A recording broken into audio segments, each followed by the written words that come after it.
dear partners, dear network, I propose that we already start and that the ones coming later can still join us.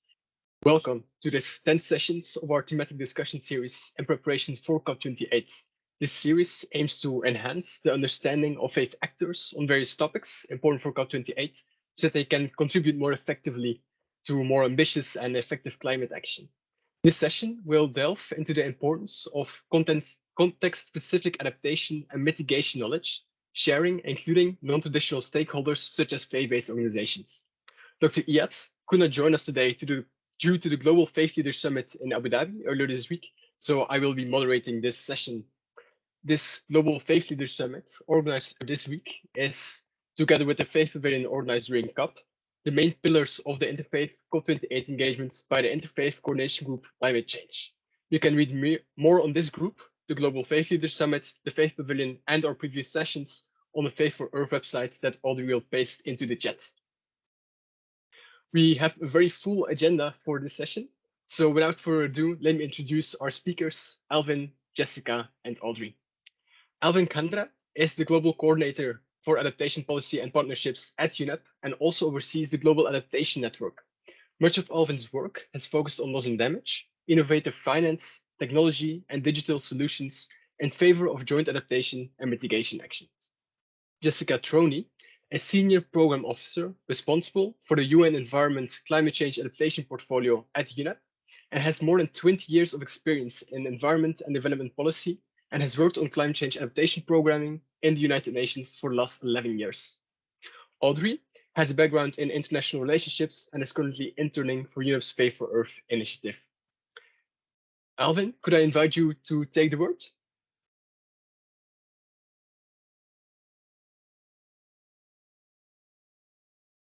Thank you, Audrey, I know Iyad, and so it is a pleasure, of course, to work closely with the Faith for Earth initiative and the partners. We've had a number of engagements and a series of engagements with this coalition. We also welcome the Leaders Summit that had happened in Abu Dhabi, which was quite important in terms of positioning adaptation, loss and damage, and overall climate action. It is certainly encouraging to see the outcomes and the partnership that has been garnered through the coalition, and it is a pleasure for UNEP and also the Global Adaptation Network to work very closely. We hope that today's webinar, which will be delivered jointly between Jessica and myself and Audrey, would help provide further information and also update of what's happening within UNEP in the adaptation and loss and damage space, but also what's to come in future, both within UNEP and in the UN system, particularly that relating to COP28. So thank you, Arne, and over to you.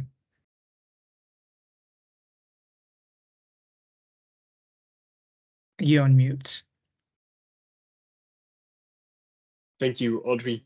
Then invite Jessica Troni to take the word. She will introduce us to UNEP's work on climate change, especially on adaptations. It will be a short presentation of 20 minutes. Afterwards, Alvin will also give a presentation of around 10 minutes.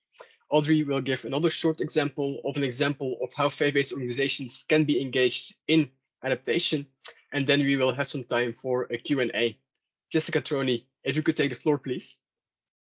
Thank you. Good afternoon, good morning, wherever you are. My name's Jessica Troni. I lead the adaptation work at UNEP. I've been working here for 7 years. I'm based in Nairobi, where we're headquartered. My brief was to give you a brief overview of UNEP's engagement on adaptation. So that's what I'm going to do in the next 5 to 6 slides. So our programme objective, that orange box, has the statement. Our objective is to enhance UNEP's role in supporting countries and stakeholders in emissions reduction and adaptation to climate change through more effective interactions between science, policy, finance, technology and the economy. Our work on adaptation cuts across so many targets, goals and targets, and you've got them there in the grey box. And we also are relevant to the Kunming-Montreal Global Biodiversity Framework. There are 2 targets. In fact, I think there are 3 that touch on climate action. And so UNEP as a whole, as an organisation, is looking to really deliver on these targets in an integrated way with climate action.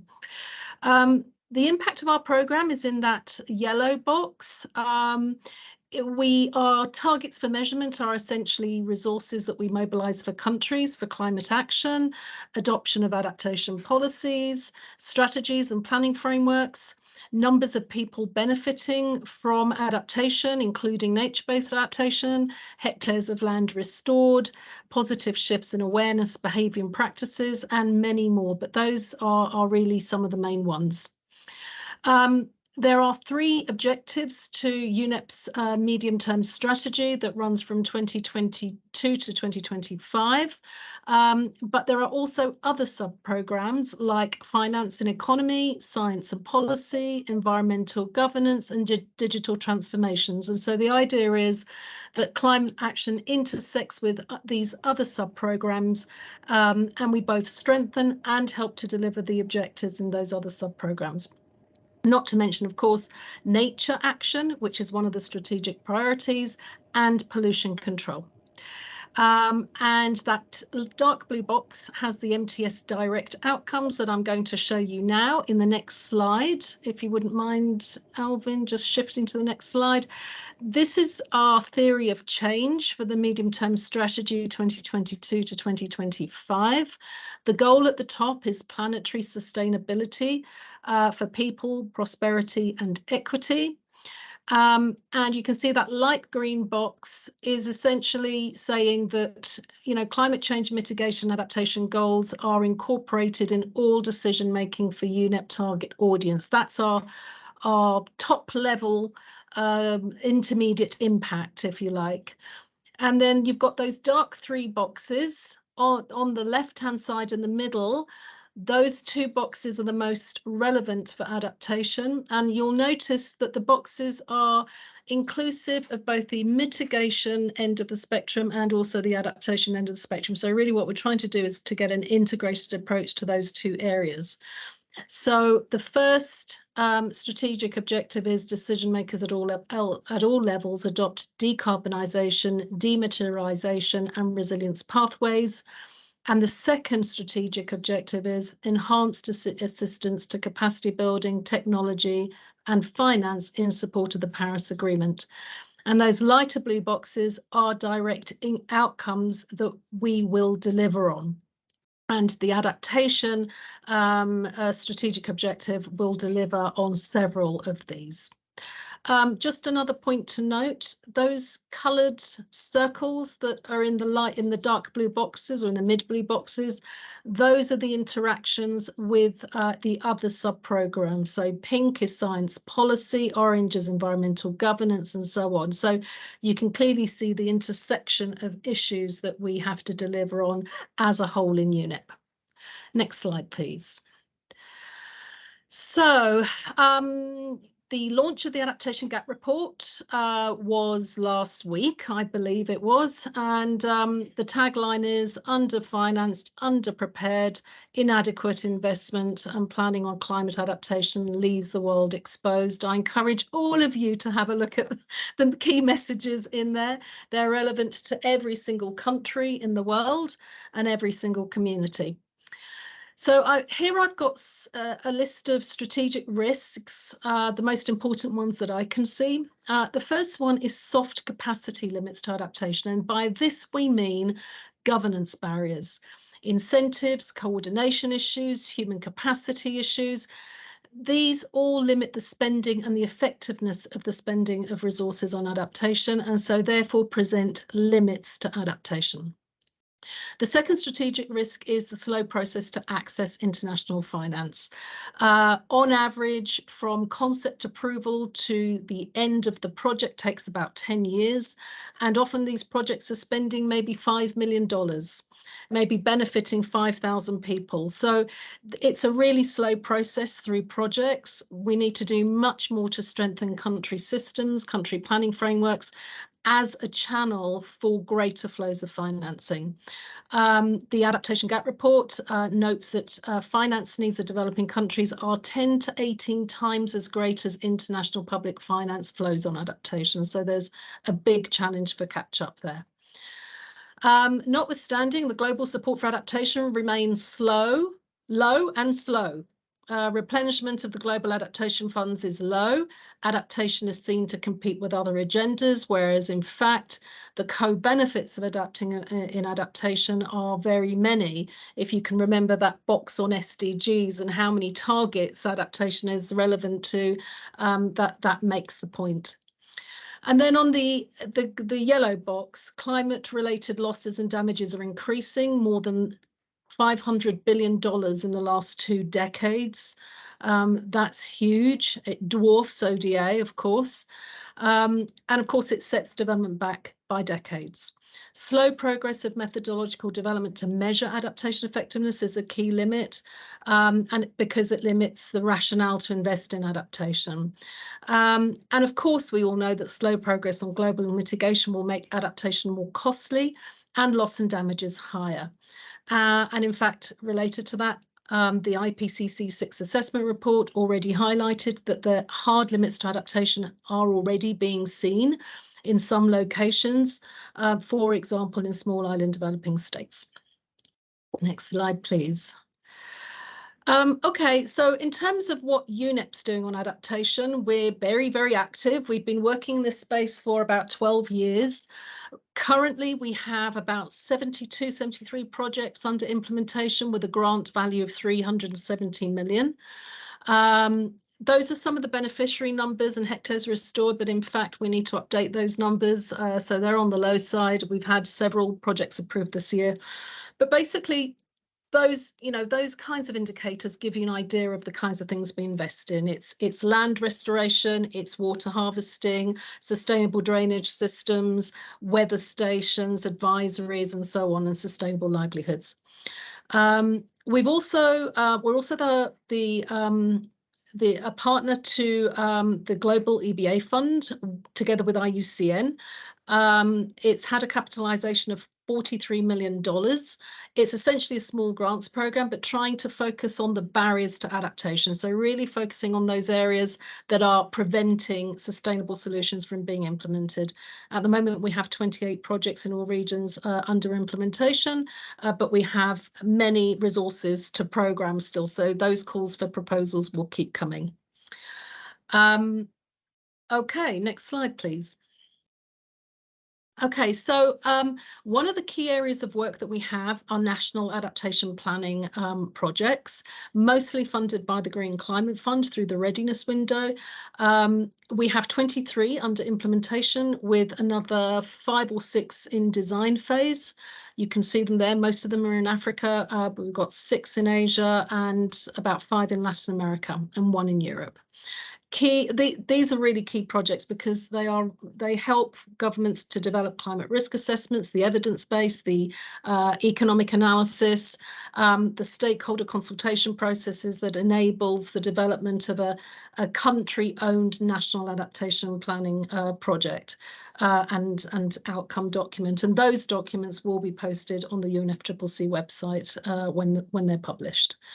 Next slide, please. Oh, and also that middle box there is a publication where you can find on the UNFCCC website. You can also find it on our website. It's guidelines for integrating ecosystem-based adaptation or nature into national adaptation plans. So really understanding how it is that we can integrate nature in decision making. Next slide, please. Okay, so what kinds of projects do we program? This is the main work that we do, is really on programming large-scale projects usually with country partners in the executing role. So we're We're partners to governments, we support them, we provide capacity, and we help them to implement these projects and build up their experience for the next time. We use nature as a buffer. So really we're targeting investments in nature because of their potential to mitigate climate impact. So for example, investing in ecosystem restoration for urban flood prevention. We have examples in El Salvador and La Piedra in Mexico. Investing in nature for the prevention of landslides. We have examples in Burundi, Mexico, and Nepal. Investing in nature for coastal protection, Madagascar and Tanzania. Investing in nature for livelihood development, Benin, Djibouti, Gambia, Madagascar, Tanzania, and investing in nature for dune stabilization in Mauritania. And those are just some quotes from voices on the ground. We've done a lot of work to develop human interest stories, videos, photo essays. All of that can be found on our website. We've also developed many briefing notes, thematic case studies, and we've translated those into French, Portuguese and Spanish, particularly for our communities in Africa. Also want to say something about working at the local level. Most of our work is at the local level, and we work very much with local organisations, for example, farmers groups, community-based organisations, women's groups, as well as subnational planning authorities to develop capacities and experience and awareness of the issue. Next slide, please. Okay, loss and damage. This is a growing priority for UNEP. It's a growing topic and priority globally. Alvin, in fact, was seconded, but not just Alvin, I think it was 3 others from UNEP seconded to the Technical Support Unit to support the Transitional Committee set up under the UNFCCC process on the establishment of a loss and damage fund. And in that blue box, it gives you the broad outline of the process this year. But also another thing that I want to raise to your attention is some programming we're doing in Pakistan that was developed off the back of the 2022 floods, which were horrendous. And by the way, there's a case study in the Adaptation Gap report that actually goes through the cascading losses and damages in Pakistan in 2022 as an example of what could happen again in Pakistan, but what could happen in many other countries. And that orange box gives you the process since December 2022 to develop this concept. So that's in full swing at the moment. Next slide, please. And I think this might be the last one. Oh, okay. Innovative finance for adaptation. Just a couple of examples here of how we can bring the private sector into the adaptation space. One is setting up a loan scheme for households that have been affected by disasters in Antigua and Barbuda. And it was a special climate change fund together with adaptation funding that was used to set up a grants revolving loan scheme. And that's benefited, I think, 66 households in Antigua and Barbuda. And the idea is to scale that up. Another example is using insurance. It's a very small pilot in Uganda looking at insurance for banana growers using an innovative technology, which is picture-based insurance technology. So that's something that we hope can be scaled up through the bigger programming. And next slide, please. Okay, I think this is the last slide, lessons and implications. We have many lessons learned over the last 10 years or so of programming, but these I think are some of the main ones. Securing private sector engagement and adaptation takes staff time, and it is difficult to do, particularly for the target groups that we tend to work with, which are highly vulnerable communities. The private sector tends to focus on limited risk ventures. I think that everyone would probably recognise why that would be the case. Mixed execution structures are necessary for capacity weak contexts and especially for larger projects. This is what we're funding. Adaptation projects are getting larger. They used to be in the order of 4 to 5 million. They're now getting to the order of 20 to 30 to 40 million. And it's the absorptive capacity of governments, particularly on the lower end of the development spectrum, is extremely difficult. So we are experimenting with different execution structures, including through the CSOs, through the NGO network. Next one, putting target communities at the centre of locally led adaptation. Sorry, I'm still on lessons learned, Alvin. At the Centre of Locally Led Adaptation Approaches is essential for adaptation effectiveness and to prevent maladaptation. And so there's a lot of emphasis now on environmental and social safeguards, on gender equity and so on. And so we're really trying to progress that through our programming. Institutional, political and capacity and financial barriers to adaptation severely constrain adaptation progress. And this goes back to the original point I made about soft limits to adaptation. The changes that we've made in our programme in response to some of these lessons learned are to channel core funding to those activities that cannot be funded through other sources. So, for example, on communication, developing that normative footprint, which is really important to UNEP's mandate, and to elevating the lessons learned from these projects to the wider audience. Forging partnerships with NGOs, engaging in discussion with governments about execution challenges. We're doing that more and more now. Carrying out detailed community level consultation, adjusting the project design accordingly, both at the design stage and even post-design during the implementation stage, and designing projects with a good strategy to tackle the barriers to adaptation with a well-informed theory of change. We're placing a lot of emphasis on that. Next slide, please, Alvin. And opportunities, these are opportunities we see globally, crafting partnerships between governments and NGOs to strengthen capacities and deliver effectively. And in fact, this is what the GEF CEO is placing a lot of emphasis on now, Carlos Manuel Rodriguez, because he understands that really to get to the grassroots, to the ground level, you need to be working with NGOs. The Bridgetown Initiative on Climate Finance, a hugely important development and initiative. This is going to put the onus on country systems, because if countries are able to draw money from banks during disasters, that money is going to be channeled through country systems. And so we better strengthen those country systems to make sure that the money is getting to the right places. Green Climate Fund, Adaptation Fund, championing innovation, direct access and making regional approaches possible. That's really important, including for peer-to-peer South-South learning. Working with humanitarian agencies to craft blended approaches to disaster risk reduction adaptation. I'm really, really happy to announce that at the recent board meeting in Georgia, the GCF board meeting, we had a project approved in Tanzania that does exactly that. It's blending the GCF finance with finance from UNHCR in a blended humanitarian adaptation project approach. The global goal on adaptation, there are negotiations ongoing, but if we can set up quantitative targets, this will guide national adaptation planning and monitoring efforts. There are win-win solutions on mitigation and adaptation from sustainable land, forest and marine management, and we need to do more about that. And then these are opportunities in UNEP institutionally. We've got a programmatic approach with 3 strategic priorities that I mentioned earlier on, and that's really helping to bring program together and making sure that what we're doing makes sense from a financial and institutional point of view, and also in terms of our staff time. We're so limited, and really we need to be working on the things that make the most sense. We're getting a new climate division, which I think everyone is really happy about. I haven't heard anyone express any unhappiness, but what that will really do is bring the mitigation adaptation agendas together, which we sorely need to do. And not only that, the brown emissions reduction agenda and the net zero agenda together, which is really important, because to make binary choices on how we adapt isn't very helpful or realistic. And then what we need to do also is make more and high level advocacy on the gains of adaptation, delivery of co-benefits for the FDGs, and comprehensive climate action responses entailing mitigation and adaptation. So that's something that we'll be working on. Okay, I think that is it for me. Looking ahead, this I think is the last one.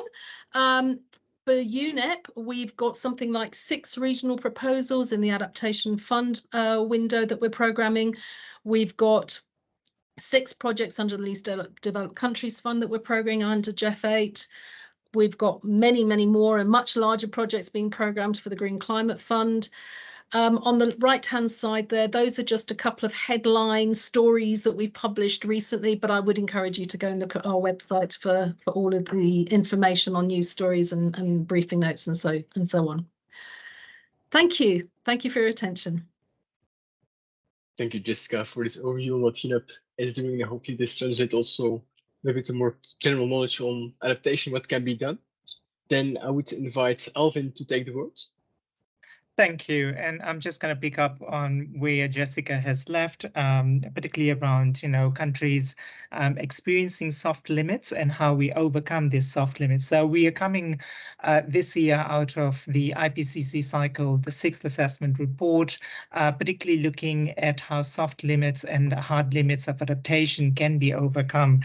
And one of the things that I've been talking about quite in the Global Goals Adaptation Circle is taking into account very interdisciplinary scientific information, combining this with indigenous knowledge and local knowledge, which is a very effective way to foster adaptation. So if you look at this particular figure, this is basically the enablers of societal change.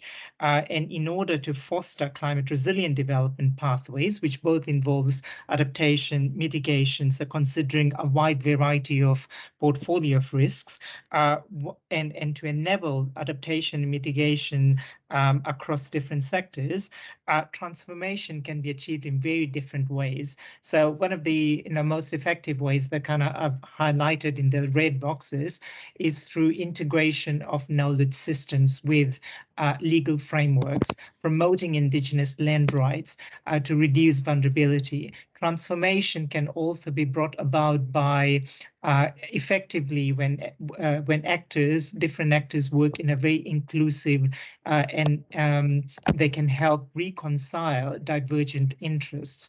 They can also bring together very different value systems and worldviews, particularly that around climate risks, impacts, and also adaptation options. And they can better inform adaptation, mitigation, and climate resilient development pathways. In addition to that, what we're beginning to see now is that international environmental frameworks and climate change policies, and this afternoon we had a debrief on where we are with the CBD framework. Basically, what we are beginning to see is that these agreements, policies, and institutions can go a very long way in terms of promoting effective integrated knowledge systems and partnerships like that of the Global Interfaith Coordination Group and Faithful Earth. They can go a long way in terms of reconciling the very different interests and worldviews, particularly that around addressing climate change. And going into the multi-level partnership, here at UNEP, we through the Global Adaptation Network, we have managed to partner with very different networks and very different partners across 5 regions. So the Global Adaptation Network was created in 2010. It works through the regional adaptation networks to share adaptation knowledge and expertise to accelerate action on adaptation. How do we do this? Well, we disseminate this adaptation knowledge through participation and organization in major conferences. We create funding opportunities. Jessica mentioned stories, blogs. Many of the evidence we collect are from the programs as well as human stories, and then channel this into very different policy settings. So the GAN is helping build resilience towards climate change by spreading adaptation knowledge, by disseminating adaptation knowledge. And just to give some examples, between July 2022 and July 2023, a total of 790 government staff and over 2,000 stakeholders have been engaged through 50+ events, through 100+ knowledge exchanges. So these are quite significant achievements for us. We're also establishing city-university partnerships across 3 regions. So these are some of the examples of how the Global Adaptation Network functions. The point I'd like to stress is that international cooperation, particularly that through such networks, are quite important, and multi-level networks and governance arrangements can really help broker knowledge, support, and finance, particularly that for vulnerable communities, developing countries, and this can help raise ambition on adaptation, mitigation, but also accelerate action on the ground. And this is something that the IPCC also talks about. I will talk about I've got 3 cases, but in interest of time, I will talk about just 2 examples. So in Africa, we've focused on youths. For example, training of informal sectors and the youth, who are the majority implementation actors in Africa. Here, the aim has been to train youths to take up enablers for enhancing uptake of nature-based solutions, particularly in the food system. So in Nigeria, up to 200 young people have been trained in the application of solar dryers, and this helps to minimize the risk of wasted ecological resources, which may be lost in the system. They have also been trained in waste recovery to clean cooking, and this has helped lower the dependence on charcoal and firewood that depletes forest ecosystems. In addition, 500 community members have been trained as enablers of ecosystem-based adaptation. We've used a similar approach in Uganda, where 300 community members and youths have been trained in the uptake of EBA practices. And in Cameroon, about 100 young people have been trained in developing in use of solar dryers, and also uptaking EBA practices. So this has helped enhance investments in ecosystem-based approaches while preserving forest ecosystems. The second example I'd like to give is that of South-South cooperation. So in terms of working with let's say, subnational partners, this is an example of a platform we have developed in Latin America, and a very good example of South-South cooperation among city-level governments in Latin America. So City Adapt is an initiative of the UN Environment Programme. It encompasses a series of climate change adaptation projects in Latin America. What it does is that the platform helps connect partners and promotes a paradigm shift towards ecosystem-based urban adaptation planning.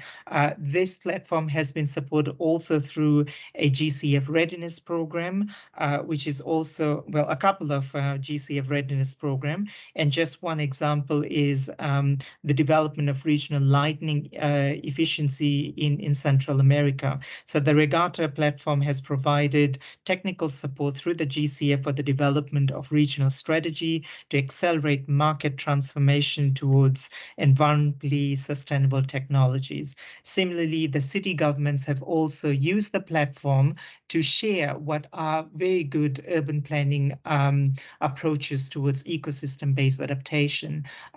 You can access the platform, anyone can access the platform, and various tools as well as practices are mentioned. We also use the platform to announce calls for funding. The third case that I wouldn't have time to go into depth is our partnership with universities. This is a UNEP GEF project, which is helping strengthen capacities within least developing countries to access climate finance, which is a critical enabler for adaptation efforts. So basically what this project is doing is it's working closely with the LDC University's consortium on climate change, and helps develop capacity and institutional strengthening. One of the components of this project helps develop think tanks in LDCs, which then helps to produce demand-led technical products that provide decision support and policy relevant information to the governments. And particularly this is quite important in terms of supporting project designs and policies for these governments. So the countries that are a part of this initiative are listed there, and a very good example of how we partner with non-state partners and that with universities. There are some key lessons and takeaways that I've actually shared previously with the Interfaith group, but I just want to emphasize this. So we did a review last year of the adaptation program, but we also garner a lot of lessons from our programs, and maybe to touch on 2 key relevant ones for for the Global Interfaith Coordination Group, knowledge and evidence-based knowledge and evidence-centered adaptation can help accelerate effective, robust, climate-resilient development pathways, and particularly knowledge that is integrated with indigenous knowledge and local knowledge. So many of our projects, for example, the ones in Rwanda, they were reshaped using local knowledge, but at the same time, to inform adaptation priorities, local knowledge is quite critical. The second lesson that I just want to mention over here is that there's a wide range of very different engagement approaches now that have been tested and trialed. The three cases that I talked about used a mix of South-South and North-South learning, peer-based learning. We also developed, subnational partnerships through the network, and this can also help accelerate implementation of adaptation initiatives, particularly adaptation being so localized. I know that you would like me to focus on the COP28 priorities. So Audrey, I just want to get a sense of how much time I have. I think we're running go ahead, a little like bit 2-3 behind minutes. on... Yeah. Yes. Yes. But since we have Okay. less participants, maybe we will have also less questions.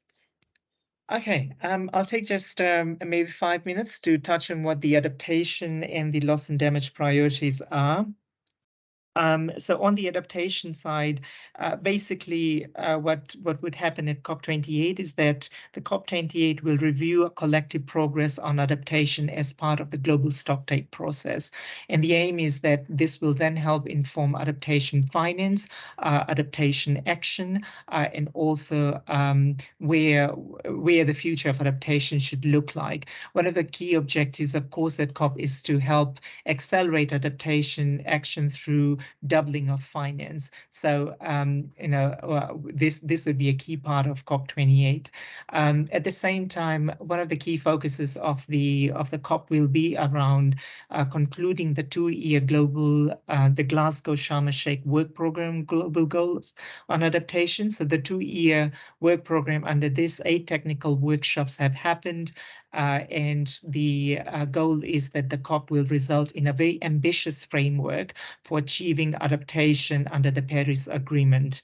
As I mentioned, in terms of the status where we are in terms of the global goals, 8 technical workshops have been conducted between last year and this year. There's been convergence, particularly around the framework around specific targets. And as Jessica mentioned, quantitative targets, but in addition to that, qualitative targets would be quite important in terms of resulting in a very ambitious adaptation plan for measuring the effectiveness, efficiency, and also the future of adaptation. Where there's divergence on very specific targets, particularly that around finance, means of implementation, and it is most likely that work around indicators to further define these targets would be a follow-up to the COP. UNEP has contributed to the global goals on adaptation in the work program and the GST in several ways. The adaptation gap report, the 2023 report, provides a very renewed focus on adaptation finance. We have also contributed through the least developing countries expert group, the UN for NEPS initiatives in terms of lessons learned from our portfolio, and also supporting implementation of NEPS. We do have a huge implementation focus. So Jessica talked a lot about our programs and projects, support to national adaptation planning, but in addition to that, around science, knowledge, and data as well. So that's a lookout on the adaptation front. On the loss and damage front, the COP28 is mandated to operationalize the fund and funding arrangements for loss and damage agreed at COP27 last year in Egypt. In addition to that, it is expected that institutional arrangements for Santiago Network, which was formed during the Madrid COP, the institutional arrangements would be agreed on, and the COP will decide on the host of the Secretariat, which will serve as the convening body for this network. In terms of the status, 5 meetings of the Transitional Committee has happened. I was one of the secondees to support the Transitional Committee in form of which was an interagency effort. Last week, the 5th Transitional Committee had concluded and key decisions around host of the fund, the legal personality of the fund, the eligibility criteria, the disbursement, as well as direct access modality have been proposed in form of a draft decision text, as well as a governing instrument. I also understand that the COP28 presidency is working on the announcements towards the contribution of the fund. There was a mandated ministerial that had happened along the margins of the UN General Assembly, which had also helped catalyze party and non-party views towards the fund. Mid-June, when I had spoken with the Global Interfaith Coordination Group, the structure of the Santiago network was decided on, particularly the 2 proposals that were submitted to host the Secretariat. How we have been contributing, so we co-hosted the Africa Regional Workshop on Santiago network with the UNFCCC Secretariat. We supported 2 other regional workshops. We also led 3 regional loss and damage webinars, and many of the partners then had in fact attended these regional webinars, and we've had exchanges with the EXCOM and the Transitional Committee in these regional webinars. In addition to that, UNEP had provided input to the ministerial, and we have a special chapter on the loss and damage in the adaptation gap report. I would like to acknowledge the submission that was made by the Holy See to the Transitional Committee, and one of the key points that the Holy See submission had highlighted was the aspect of justice, and just loss and damage fund being an element of justice. And another key element that we picked up from the submission was that around economic and non-economic aspects of loss and damage. So if you look at the draft decision text, it makes reference to both of these points around climate change being a common concern for humankind, but also it is a rights-based issue, particularly right to clean, healthy, and sustainable environment and right to health. In addition to that, the proposal is to fund for economic and non-economic aspects of loss and damage. Another aspect of the Holy See submission was direct access to communities, which is also reflected in the draft decision text. So that's where I would like to end the COP28 related priorities. Happy to take on any questions. We have several tools and resources that we talked about during the presentation, and the links are available over here. We will share the presentation with the Interfaith Coordination Group. I would like to thank the UNEP and the Global Adaptation Network community and the Faith for Earth initiative, and ending over here, and happy to take on any questions. Thank you. Thank you, Alvin, for this overview, and also making it specific for COP28, and then this example for the Holy See. And it was very interesting to see. I think Audrey has another example for us on how faith communities can contribute to adaptation. She will give a short presentation. Maybe, Audrey, if you could keep it under 4 to 5 minutes, then you still have some time left for the Q&A, if that works for you. I will try. So adaptation, as we saw, is a global challenge faced by all with local, subnational, national, regional, and international dimensions. When it comes to climate efforts, faith-based organizations can be powerful allies for several reasons, because they have a broad influence, they have a unique perspective and knowledge, and they hold substantial land and assets. A faith-based organization own about 8% of habitable land on Earth. Researchers showed that effectual climate change adaptation measures and mitigation strategies are found within the local communities. And adaptation actions can take many forms depending on the unique context of the community. So while not all faith-based organizations prioritize sustainable forestry, certain groups like the Ethiopia's Tewahedo Orthodox Church actively strive to manage their land sustainably. It is an integral part of their identity to evoke a religious motivation to protect and restore. So this presentation is to show these adaptation measures that they are rooted in their faith and what they have done already. And additionally, the numbers mentioned illustrate how much potential the project has, just as many other faith-based organizations. So the Ethiopian Orthodox Tewahedo Church, EOTC, is an indigenous and integral Christian church of Africa. Is one of the oldest churches in the world and founding member of the World Council of Churches. The church has 43.5 million. Oh, sorry. Here. The church has 43.5 million followers and more than 500,000 clergies.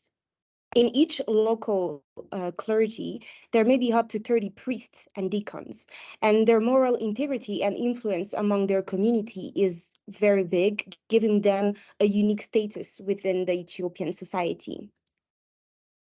So the Ethiopian churches Ethiopia's church forests have faced vast exploitation due to human activity and climate change. There are as many as 35,000 of these forests in northern Ethiopia managed by the church. And there's a profound interconnection between spirituality and the sustainable management of these forests. They're considered as sacred spaces of worships and social gathering. So I'm going to highlight some projects where we can see the role of religious communities in resource management strategies and adaptation mechanism to climate change effects. So the Ethiopian Church Development and Development Interchurch Aid Commission developed together a 10 years project called EOC-DICAC, a collaboration between science and traditional knowledge. The expected result of this is monastic communities to improve understanding on environment and climate change mitigation and adaptation. EOC-DICAC project is doing its utmost effort in overcoming poverty and degradation of natural resources by implementing different activities at a grassroots level. So they draw up a 10-year plan with 5 main programs to help address these issues, working through the church communities, with the following expected result that is on the screen. So their major activities are raising awareness within the community, provide environmental and financial support, introduce education on how to care for the environment, including conservation, mitigation, and adaptation. All of this from a practical and theological perspective. For countries like Ethiopia, proper resource management and appropriate local level strategies are key factors to enhance the community capacity for adaptation to climate change. In this project, adaptation refers to a concrete collaboration between science and traditional knowledge. So I'm not going to go into details, but there are some parallel running projects. The Ethiopia Church Forest Initiatives, launched in 2018, and the Church Forest and Green Corridor methodology launched in 2020. It is a model for faith and climate projects around sacred forests, and it allows to introduce an eco-theological approach, and it promotes multi-stakeholders dialogues. That's it for me. Thank you for listening, and maybe I'll put in the chat a few resources that you can have a look at those projects. Thank you, Audrey, for showing this case study of indeed how faith-based organizations can be involved in raising awareness and support for the climate and the environment in general, and then also take action themselves within their local communities for adaptation. I see we got an interesting question from Lufuna.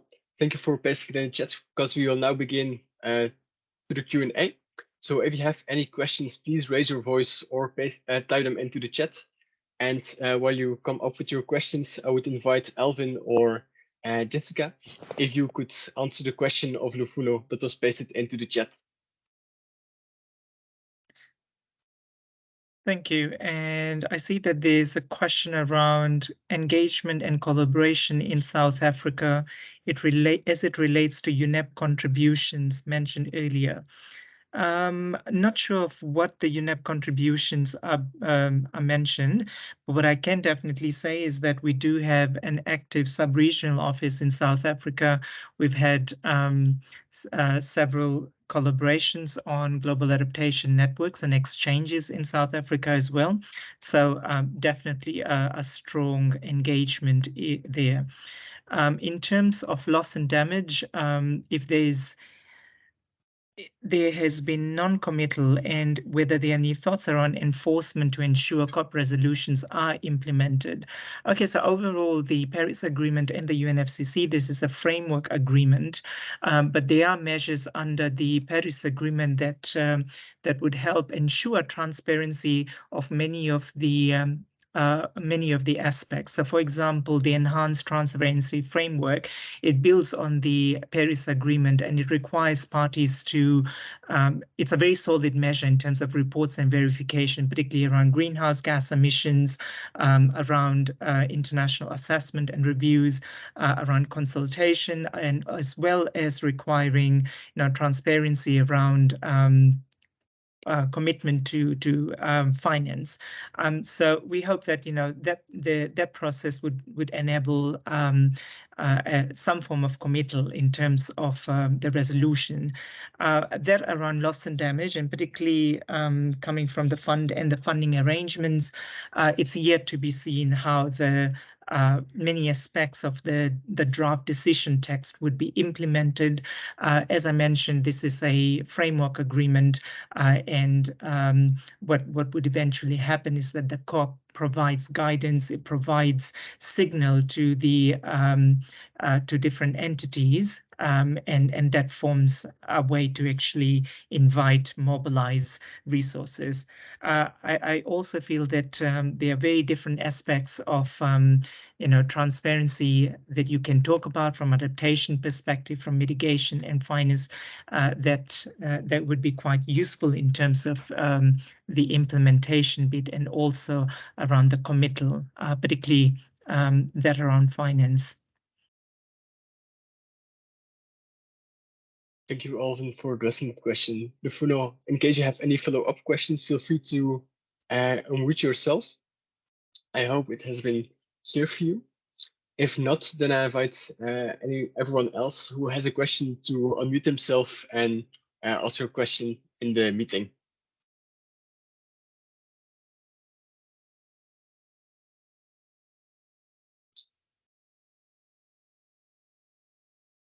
Perhaps if no one has a question, Alvin, could you perhaps, since you also have a background in climate change, explain to us, there's often this talk of this $100 billion for climate change. What is this exactly, and how is it distributed? Is it via various funds? And is it only this 100 billion that is mobilized, or are there also other amounts that are mobilized? Yeah. So the 100 billion finance came out of the Copenhagen Accord. It's the famous 100 billion to mobilize collective resources to scale up adaptation and mitigation, particularly that under the convention. Unfortunately, as the adaptation gap report continues to say, we are lagging behind in terms of finance. And one of the things is that the quantified collective goal on finance under the convention reassesses and will be reassessing the relevance of this 100 billion. So just to give you an order of what we are looking at in comparison to this 100 billion, the adaptation gap report estimates that just for adaptation itself, the new figures are beyond 100 billion. So in terms of what we're looking at, we are basically looking at figures that are 10 to 18 times as great as international public finance. So just to give you a figure, how much will be needed, the current adaptation finance gap is now estimated to be US 194 to 366 billion per year. This is beyond the 100 billion target. So the message that, what we are suggesting and indicating from UNEP is that as climate change increases, as vulnerability increases, you will continue to see higher figures. What COP28 really must deliver is establish a new collective quantified goal in terms of mobilizing finance. A range of stakeholders as well as non-state actors can be critical in terms of mobilizing resources, and this would be quite important in terms of enhancing adaptation. Okay, thank you. It's indeed very insightful to hear that you're so behind that 100 billion, and that a lot more needs to be raised in the future, and that COP28 will be very important to try to achieve that also. Then I see there are a couple of hands up. I see Lufono, you're first.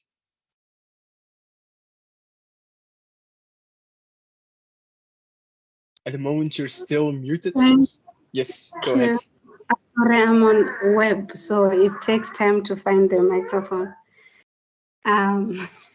Thank you so much.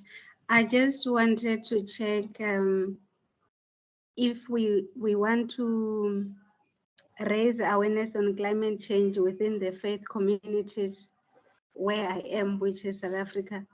I just wanted to check if there is a toolkit we can use, or I know I did environmental law, but I'm not necessarily an expert on issues of climate change, but there are issues that I would want to pursue within the faith communities where I am. Mostly when you talk to people, it's like it's something that is far there and they are not concerned. So yeah, I'm just wondering if there's a toolkit. Thank you. Yeah, yes, absolutely. And I share your concern, and also there's a lot more awareness that needs to be raised within our own communities on climate change, on what it will do, what it will mean for all of our communities. And I'm very happy to see that Armin puts the KAICIT courses in the chat. These KAICIT courses are a collaboration between various actors, including the Faith for Earth team. And these are a really good introduction on what Faith is doing, what Faith can do for climate change. So I definitely recommend to follow that course, to subscribe if you're interested. And of course, you can also reach out to the Faith for Earth team if you want any additional information. If that answers your question, then I propose that we move on to Chris Martin. We're a little bit over time, but I think it's okay to take a couple more questions. Chris Martin, feel free to take the floor.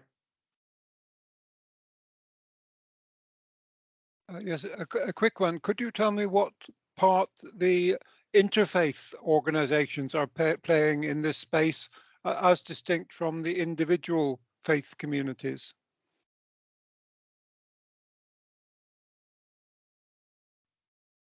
Yes, so there are various interfaith collaborations, and I'm not an expert on all of them. And what they often try to do is to bring more coordination and collaboration between them, and also raise more awareness on how individual faith-based organizations can take action. For example, the Faith for Earth team is also working on this. It's also aimed at this interfaith sphere with faith and the environment. And so what they do with their small team is they try to develop resources, for example, the KAICIT courses that have been shared, and then share this with the faith networks so they can educate themselves on how they can take more effective action towards everything that relates to the environment, for example, climate change. And apart from this, the Faith for Earth team in particular also tries to convene various partners to collaborate. So mostly it is capacity building and information sharing and sparking dialogue. But of course, the exact details are different from between different interfaith engagement and different interfaith organizations. Thank you. Armin, I see you also have your hand up. Yeah, just as very briefly, colleagues, I think we discussed a lot of different topics. Just to bring your attention to another area which we can consider for further collaboration. That's engaging faith actors to strengthen cities' resilience to climate change, and cities and local government. Yeah, let's put it together. Cities and local governments resilience to climate change, and then disasters, because they are also interlinked. And just also wanted to inform that we are in a process of designing new e-learning course, which hopefully will be ready and piloted in Q1 2024. It's called Engaging Faith Actors to Strengthen Cities' Resilience to Climate Change and Disasters. UNEP has one module, and we work with Making Cities Resilient 2030 global initiative, and two associations of mayors and cities, that's ICLEI and UCLG. So, I mean, if the interest is there on this course, or maybe adding a few more modules, or providing case studies to be included in this course, please kindly reach me and we can discuss it in more details. Thank you. Perfect. Thank you, Armin. I think you also included your contact details in the chat. So this is great for anyone who wants to contact you about these courses and for more information. Chris, I see you still have your hand up. Do you want to ask an additional question? If yes, feel free to do so. A legacy hand. Ah, that's great. I think no one, unless I missed a question, I don't think anyone has any more questions. So if you do, please speak up now. This is your last chance. And otherwise, we will end the session. And I warmly thank you all for your attendance and for your interesting questions. And we hope to see you in the future on the Faith for Earth site, or in contact with us on the future sessions that we're organizing. Thank you very much. Thank Thank you. you.